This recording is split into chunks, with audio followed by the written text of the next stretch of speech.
Bonjour à toutes et tous. On se retrouve aujourd'hui pour un nouveau haul et cette fois ça va être les achats que j'ai fait récemment sur internet. Alors j'en ai fait beaucoup parce que c'est la période des soldes et du coup c'est vraiment la période où je fais un petit peu le tour des différents magasins de scrap et de loisirs créatifs. Et même si je n'achète pas toujours des choses en solde, c'est vrai que du coup c'est une période où je me retrouve à faire pas mal de commandes. Donc il va probablement y avoir plusieurs vidéos. Aujourd'hui, on va passer en revue les achats que j'ai faits sur deux boutiques en ligne. Et la première s'appelle La Butinette. C'est un site sur lequel j'achète rarement, mais ça m'est déjà arrivé de commander du tissu là-bas. Et cette fois-ci, j'ai à nouveau pris du tissu.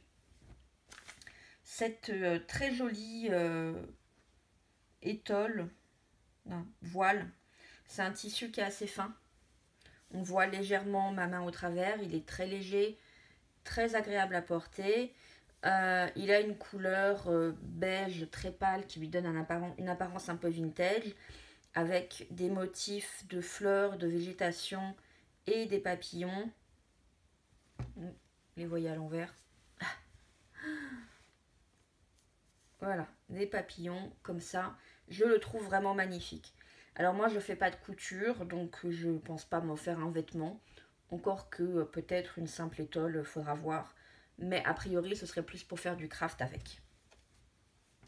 Donc le lait était à 140 cm.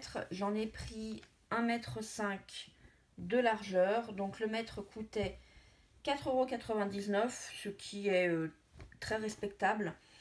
Et donc comme moi j'en ai pris un peu plus d'1 mètre, ça m'a fait 7,49 € au total. Je me suis également pris deux perforatrices. Tout d'abord cette petite qui m'a coûté 2,70 € avec une forme de papillon. J'ai trouvé que la découpe était assez fine. Je vais vous montrer, j'ai fait un petit test sur une feuille classique d'imprimante. Alors où est mon objectif? Ici. Voilà, j'ai trouvé qu'il y avait quand même pas mal de détails au niveau des ailes. Je vous fais pas trop d'ombre, c'est bon. Voilà, j'ai trouvé qu'il y avait pas mal de détails, surtout au niveau des ailes. Et ben voilà, c'est vraiment... J'aurais pas été contre que le papillon soit un poil plus gros, mais en attendant, il est quand même très joli. Et je me suis également pris une perforatrice de bordure à 9,50 €. Donc c'était pas soldé, je crois pas. C'est à peu près d'après ce que j'ai vu, j'ai fait des comparatifs sur les différents sites. C'est à peu près le prix normal pour ce genre de perforatrice.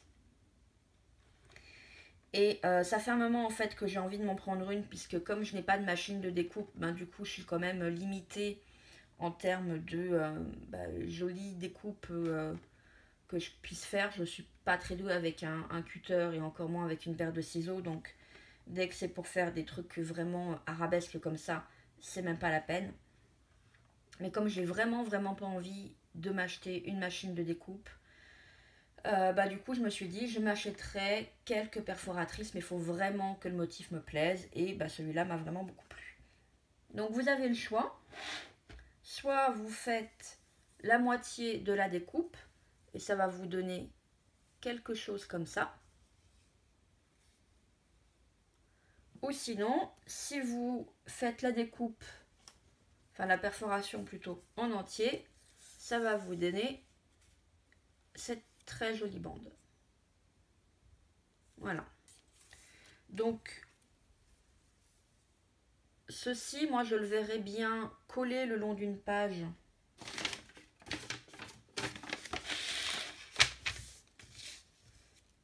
Vous voyez, vous le collez le long d'une page comme ça, et ça fait une bordure dentelle à la page.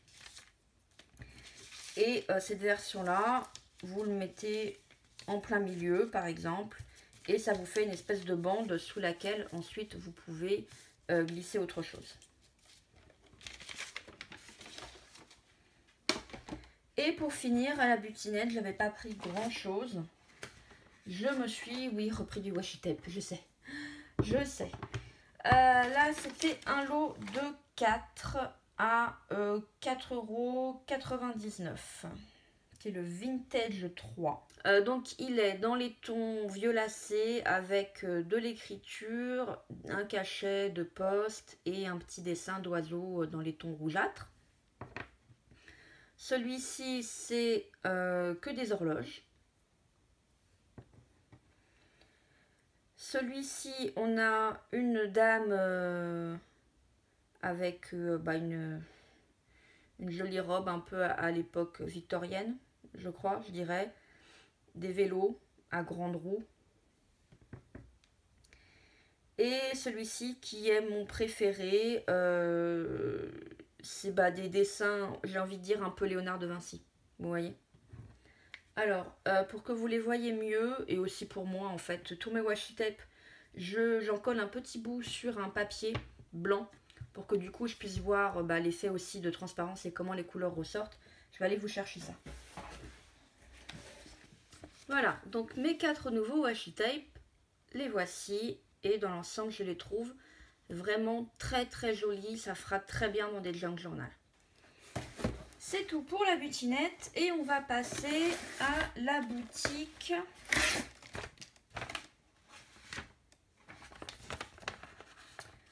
Hobby Place que j'ai découvert grâce à la chaîne de Christelle Eternity pour toujours qui en a parlé il y a quelques semaines déjà sur sa chaîne. Alors effectivement on peut trouver quand même des trucs vraiment sympas pour pas cher. Il y a un petit peu de tout au niveau des prix, hein. Il y a aussi les grandes marques de scrapbooking international, j'ai envie de vous dire. Je crois pas qu'il y a de l'Artemio, mais il y a Graphics 45 et ce genre de trucs. Où là les prix m'ont paru normaux, mais il y a aussi des marques qu'on connaît pas, qui doivent être polonaises, j'imagine, puisque le site est polonais. Donc voilà, donc là je me suis fait plaisir, on va dire. Alors je vais pas vous donner les prix, parce que sur ma facture, c'est pas en euros. Mais bon, voilà, sachez que dans l'ensemble, c'est quand même des prix très intéressants. Alors, dans la boîte au trésor, je vais la mettre de côté en fait. Voilà, ce sera mieux. Alors, je me suis pris pas mal de rubans et dentelles. Alors, un ruban qui fait maître de couturière. Voilà, juste parce que je trouve ça très très sympa. Et ce qui est pas mal, c'est que la numérotation va jusqu'à 1 mètre.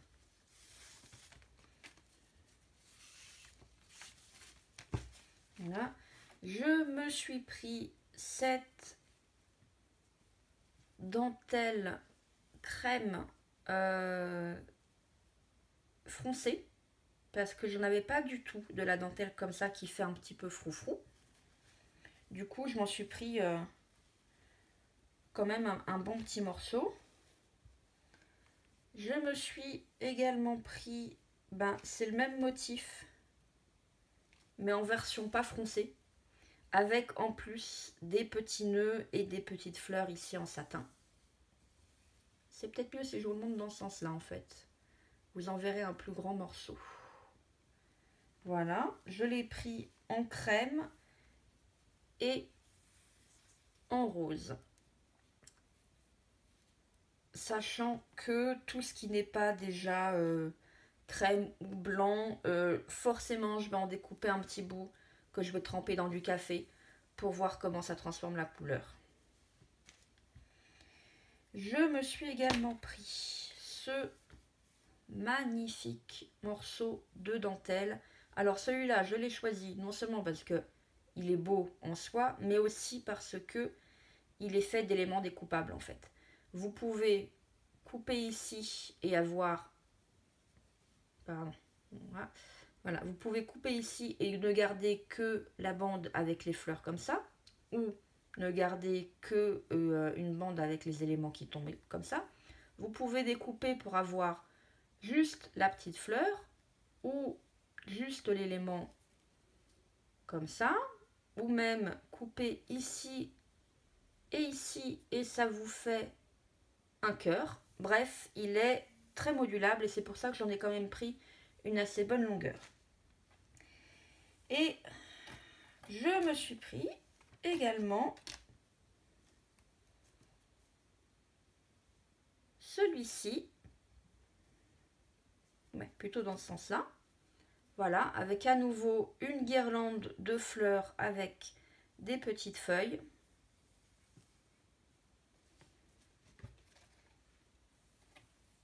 Et visiblement, j'en ai pris 2 morceaux. Et puis celui-ci, alors là, vous n'allez pas le voir, je pense pas. Il est rose très très pâle. Et très très légèrement élastique. Voilà, tout simplement des petites fleurs. Ça peut faire des très jolies bordures pour un junk ou même pour du mix média. Vous repeignez par-dessus.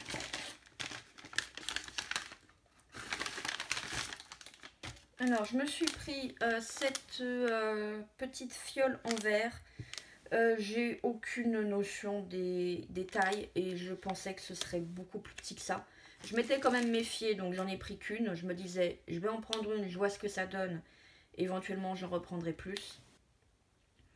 C'est beaucoup trop grand pour ce que je veux en faire, mais entre temps en fait j'ai trouvé, je sais même plus où, mais des toutes petites fioles, si je sais, je les ai trouvées à Auchan de façon assez surprenante, vraiment des toutes petites fioles de la même taille en fait que celles qu'on avait un moment chez Action où il y avait des microbilles dedans ou des tout petits, c'était pas des paillettes, c'était des, je sais pas, des strass.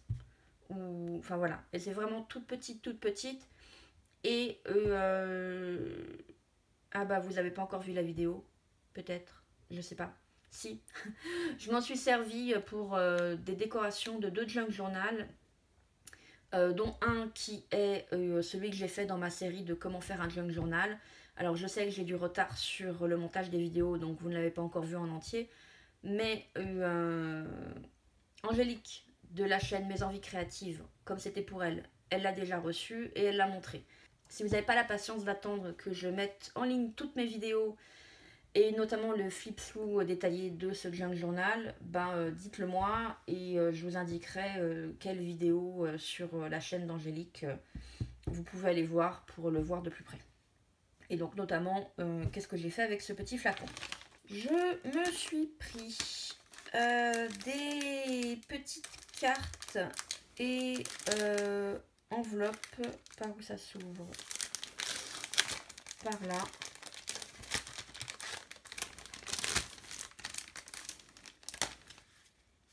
Non, pas d'enveloppe, juste les cartes.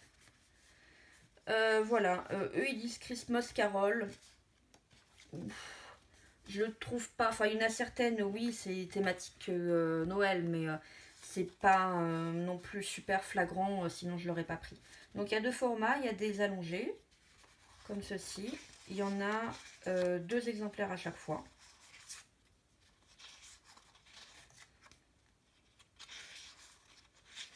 C'est très bien pour faire pour servir de base, quoi. Ça vous donne des fonds déjà tout prêts à l'emploi et vous rajoutez vos petites choses par-dessus. Et on a la version carrée, c'est globalement les mêmes images. Alors celui-là, je crois que je l'ai en qu'un seul exemplaire.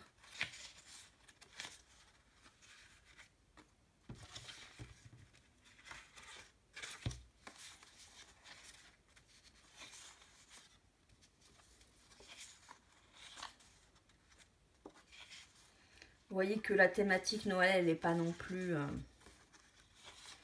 trop dérangeante, hein. Vous pouvez vous en servir sans discrimination de saison, on va dire.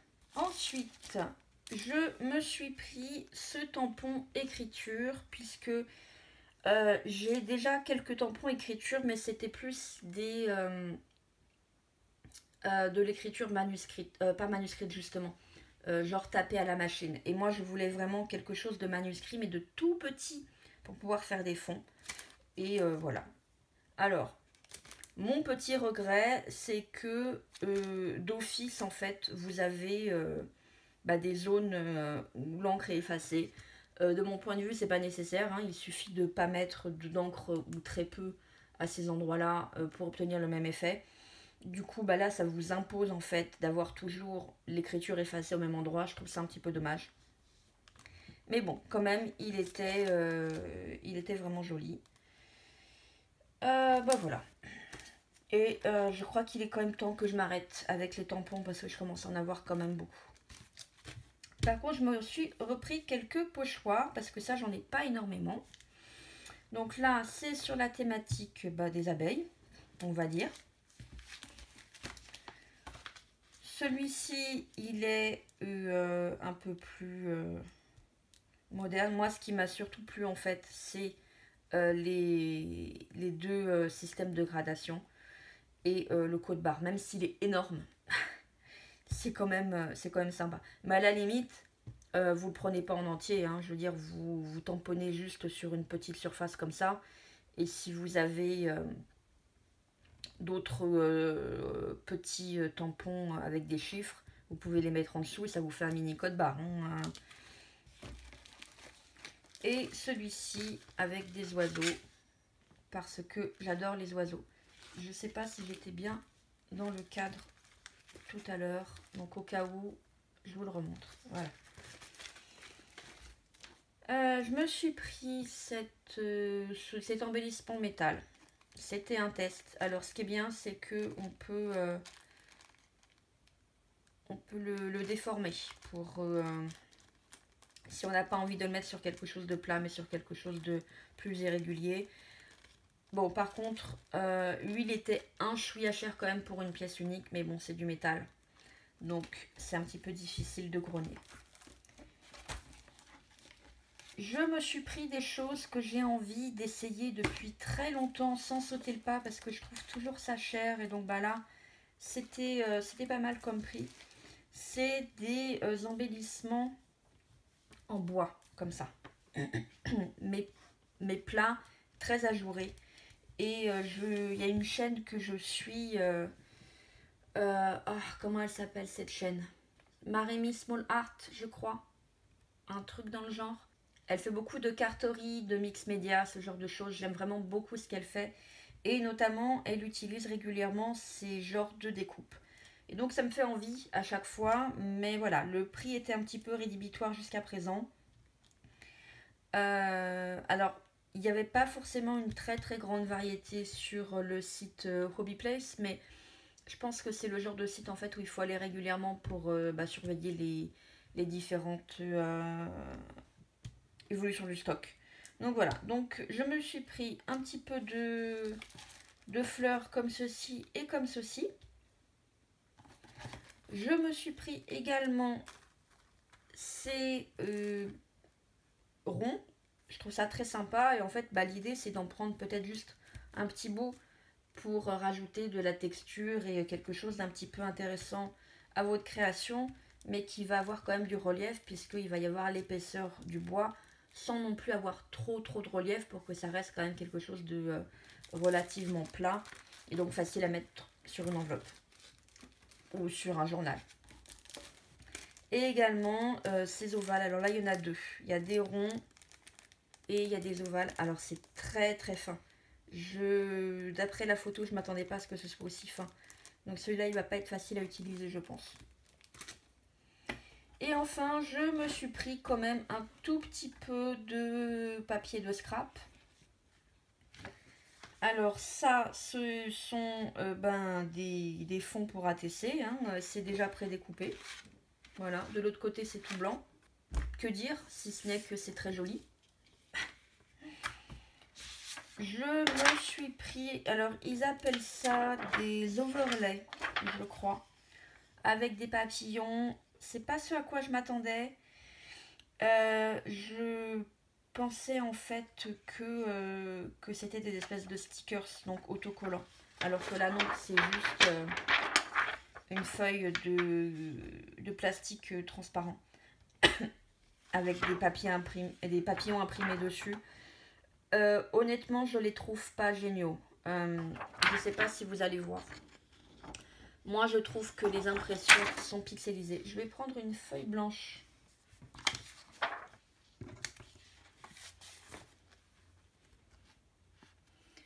Voilà. Les couleurs sont jolies, hein, mais moi je trouve quand même que les papillons sont pixelisés, donc c'est quand même un petit peu dommage. Et franchement, ça, vous prenez une feuille de rétroprojecteur transparent et vous le faites vous-même, c'est vraiment un jeu d'enfant. Donc après, la question qu'il faut se poser, c'est combien vous coûte l'encre couleur. Voilà. Est-ce que c'est plus intéressant de le commander malgré tout parce que ça vous reviendrait plus cher en matériel? C'est pas impossible. Mais vu la qualité que c'est, on va dire que je suis contente d'avoir pris qu'une seule feuille. Je me suis également pris cette feuille-là qui également est simplement recto. En ce moment, ce que je cherche, ce sont quand même des feuilles de scrapbooking avec des éléments découpables comme ça. Parce que c'est vraiment pas quelque chose qu'on trouve chez notre magasin préféré qui est Action. Et donc du coup, si je dois prendre, je dois rien du tout, mais bref. Du coup, je cherche voilà, des choses que je ne vais pas trouver à Action, et donc notamment des éléments découpables comme ça. Je ne serais pas surprise que ce soit du format ATC, ça aussi. À vue d'œil, ça a l'air. Je me suis pris une petite feuille vellum, alors je vais reprendre ma feuille blanche.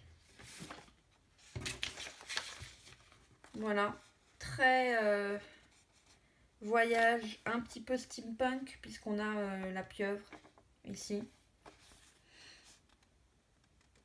Très joli. Je ne me suis pas encore servi de vellum. C'est quelque chose sur lequel il va vraiment falloir que j'explore. Et je me suis pris cette feuille de scrapbooking qui cette fois est recto verso. Donc là c'est une grande page de mots croisés décorés. Alors moi j'aurais pas été contre qu'il n'y ait pas de texte écrit dans les cases, hein. Mais bon. Et de l'autre côté on a voilà 4 éléments découpables, voire plus, hein. Vous pouvez isoler ceci. Vous pouvez isoler un petit bout là, une bande, enfin bref, vous faites ce que vous voulez, hein. Et je l'ai pris en double exemplaire parce que comme j'aimais le recto et le verso, voilà, je vais pouvoir me servir et de cette page là et découper mes petits éléments ici. Et je me suis également pris cette feuille-ci, mais cette fois en un seul exemplaire parce que j'aime moins ce côté-là. J'aime bien ce petit bout-là. Mais sinon, le reste quand même assez classique. Donc du coup, je me suis dit qu'a priori, je me servirais plus de cette face-ci. Donc c'était pas la peine d'en prendre plusieurs. Et voilà, ce sera tout pour cette vidéo haul achat internet. On va dire première partie, puisque je vous en ferai une autre sur... je crois que le reste, ce sont des achats uniquement sur Amazon, mais donc du coup sur plein de boutiques différentes. Et puis d'ici là, je vous souhaite une bonne journée et je vous dis à bientôt sur ma chaîne. Bye bye!